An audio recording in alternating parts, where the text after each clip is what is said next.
welcome everyone and happy Halloween. Today I will be doing a tutorial to show you how to make a butterfly display inside of this glass dome, glass cloche, or bell jar.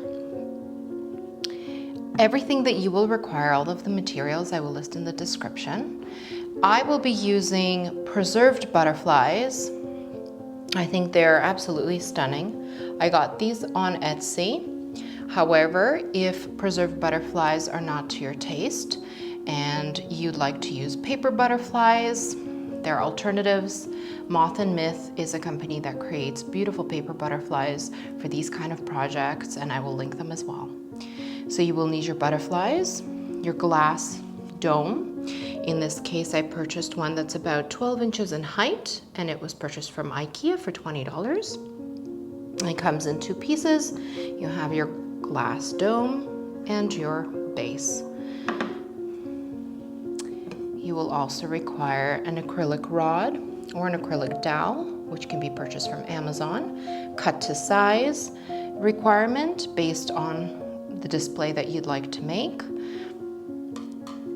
You will need some tweezers. It just helps to maneuver with the butterflies. And you will need hot glue, so glue gun and some hot glue. It's a fairly simple process. However, it's a very delicate process, so do take your time and we can begin.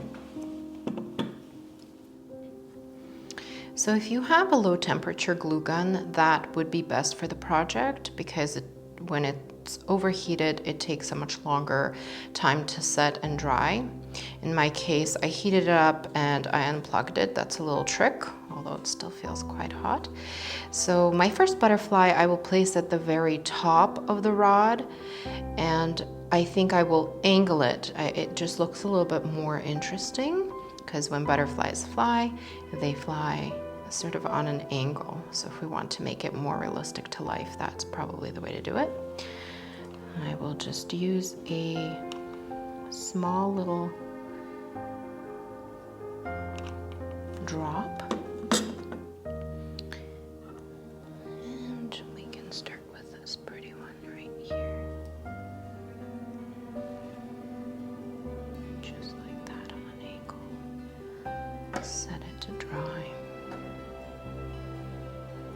You can prop it up a little bit and maneuver it while it sets in the direction that you like. Change the angle or the elevation. When it stops moving, it's pretty much set. Then the next step is to slightly rotate it and to set your next butterfly.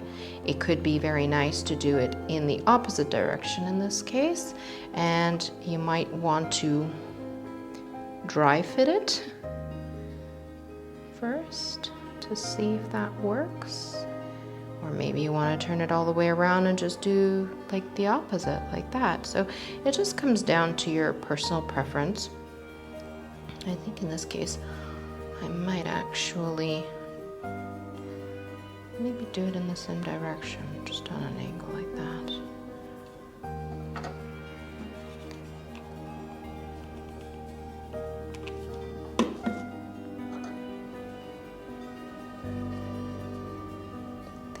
Finicky and very fragile to work with. Patience. For some people this is meditative, for other people it's nerve-wracking. I'm a perfectionist, so for me it's a little nerve-wracking.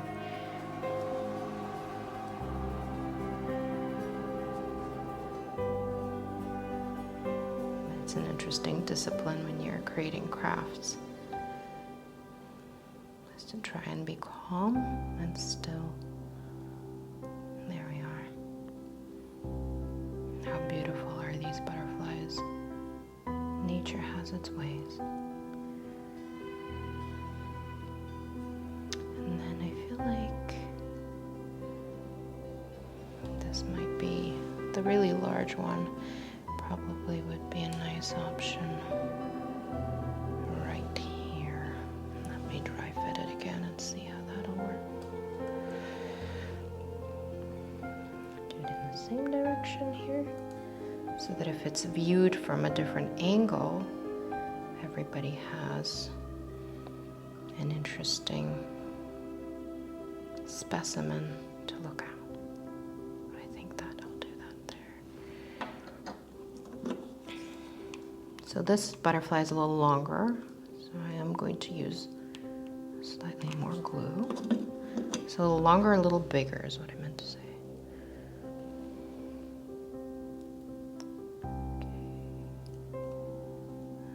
I think there she is. Made contact with the glue.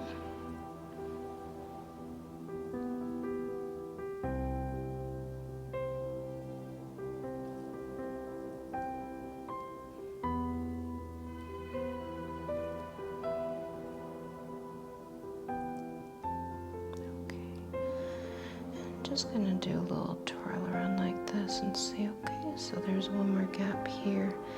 I might want to finalize this last butterfly, position it like this. And I'm still liking the same direction, so I think I am going to go with that. It's almost like they're going up into the air together, similar to the way that birds fly.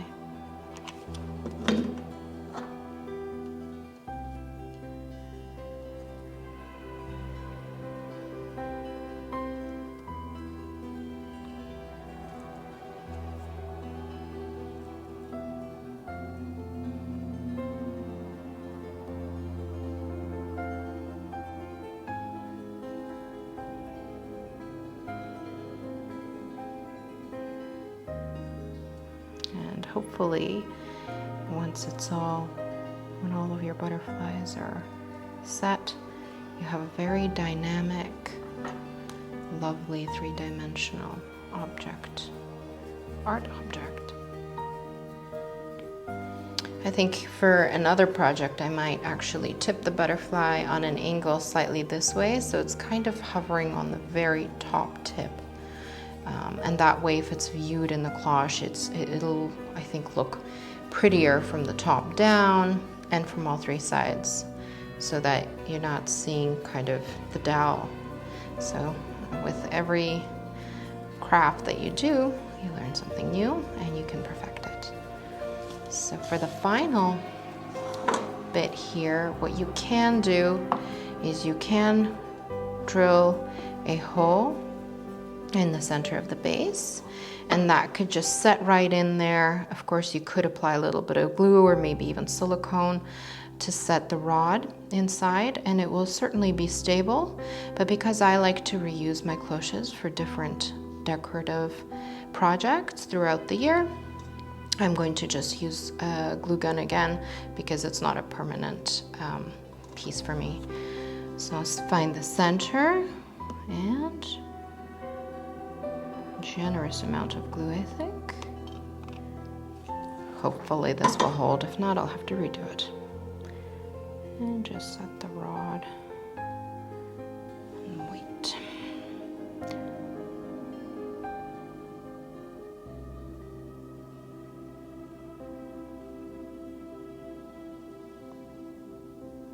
I think maybe if that's not enough glue, you can also just go around.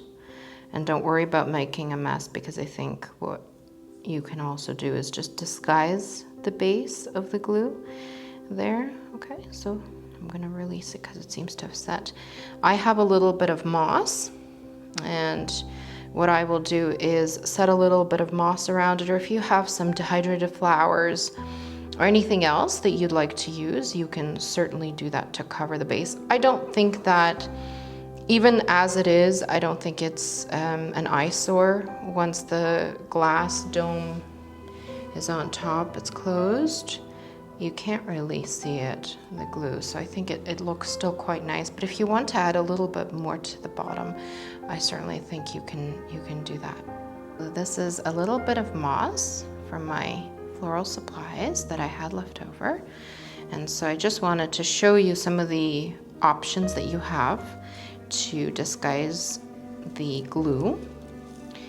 It could be something as simple as that, but you can also add, in my case, I had some beautiful hydrangeas that have dehydrated now because it's late fall, and I figured how pretty is that to use that. So I think in this case, I want it, I might use the hydrangeas. So that's another alternative. Let's take a look how that works. A little bit of a mess I created here.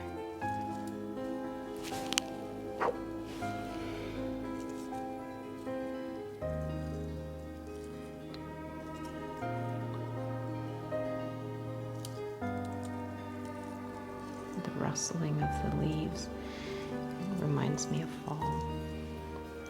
And soon there will be the crackling of fire. That's going to remind us all of Christmas. That's quite pretty. It's very ethereal because there's so much space and it's very light. And I think the idea of butterflies flying in the air is very light, and we think of air and just kind of this air-like quality. And I think that this works much better with them. So